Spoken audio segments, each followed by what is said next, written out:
morning, Eric. Thank you for having me. Thanks, Mike. I understand that you also do contents, videos. And I recently saw a video that you have created together with LinkedIn. What other sponsored videos have you created in the past? Could you share with us? Several companies that came to me to work on sponsored content, one of which is Citigo.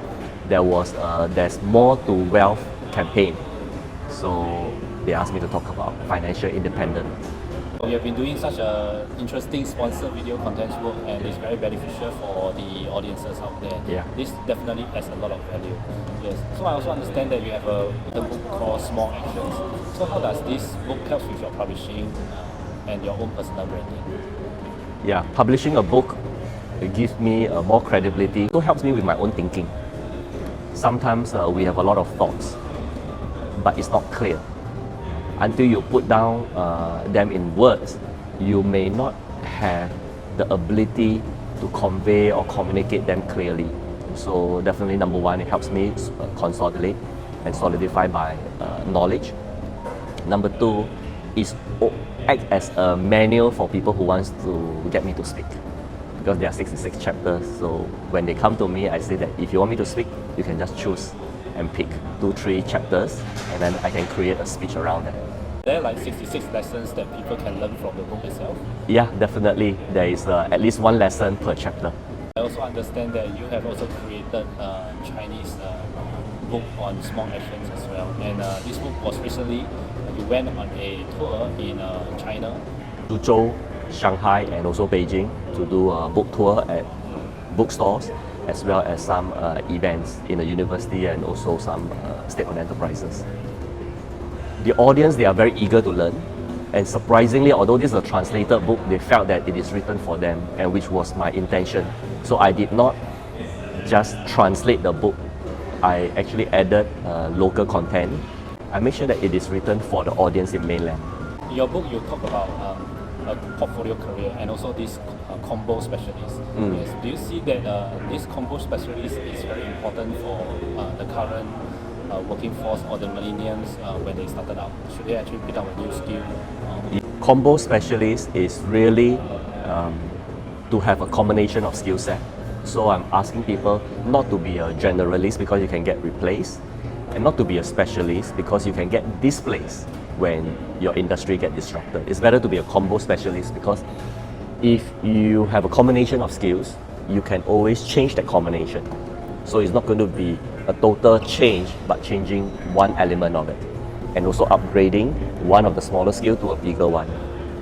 And this is the preparation to have a portfolio career, because in a portfolio career, you need to have different skill set. You may also need to have different jobs. I read that you started your journey on LinkedIn in 2015. Were there any difficulties during then? Were there any fears when you start on LinkedIn?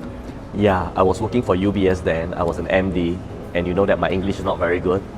So it took me a lot of effort to write my first post.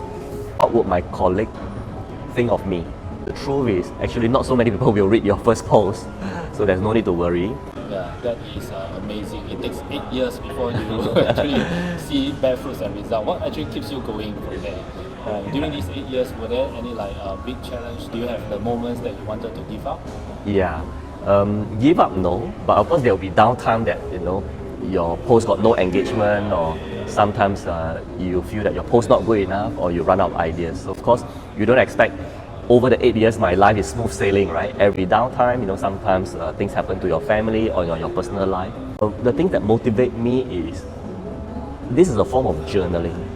So it kind of forces me to reflect on my life, and that can add another dimension. Otherwise, right, you pass your life day by day rushing from one thing to another, and you may not reflect and get a deeper meaning in your life.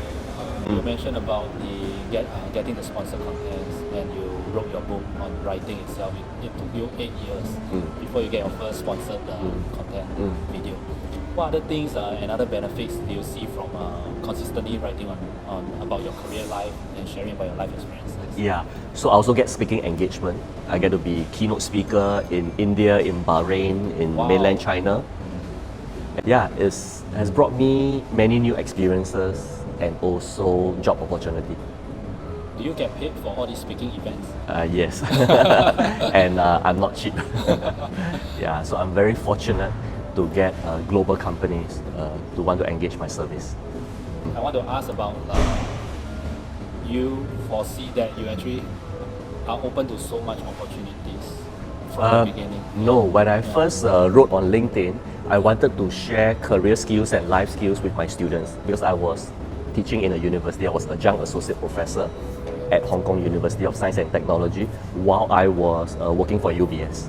Right. So many of my students came to me to ask about life skills and career skills. And I got no time to answer them one at a time. So I say that I'm going to write this on LinkedIn. You can go to LinkedIn and get the answer. And then if you still do not know, then we can do that in the class.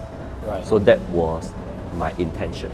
And up to today, I'm still writing for students, but some of them may not be my direct students, but could be students from around the world. What is it like to be an influencer?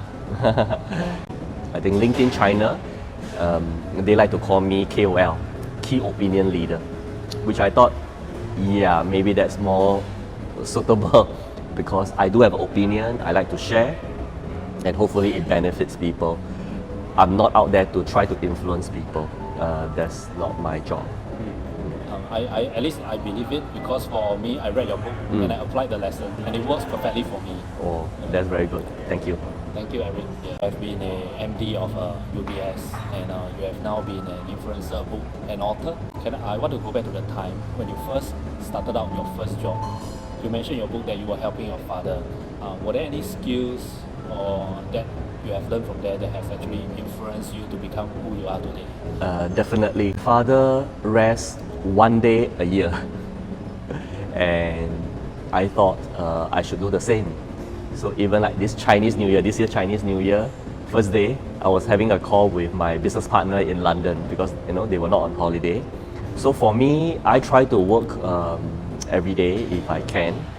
It doesn't feel like work because I'm doing the things that I like to do with the people that I like, and I also have full control of the time that I have. There's some similarity between what my father did and what I'm doing now. My father was selling prawn noodle at the hawker center. I'm offering my services such as writing, speaking, coaching to the companies that likes to engage my service. Eric, for those people who wants to explore a portfolio career, what should they learn or how should they actually get started? Yeah. So to prepare for a portfolio career, you must know what you like. A lot of us, right, focus on study and then work, and it's like a rat race. So to explore what you like, you can incorporate some of your interests into your work. I like photography, so I try to take photos at clients' events. I want to be a speaker, so I give training internally to practice my public speaking.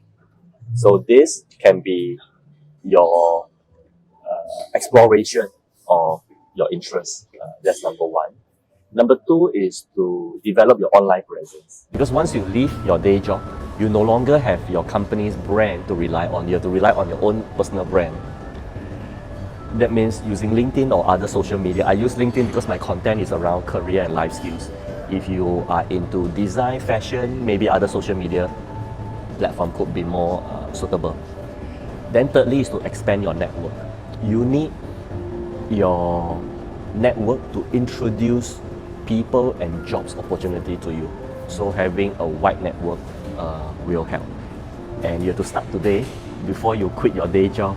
Start buying lunches, coffee, helping others, and this will help you accumulate social capital.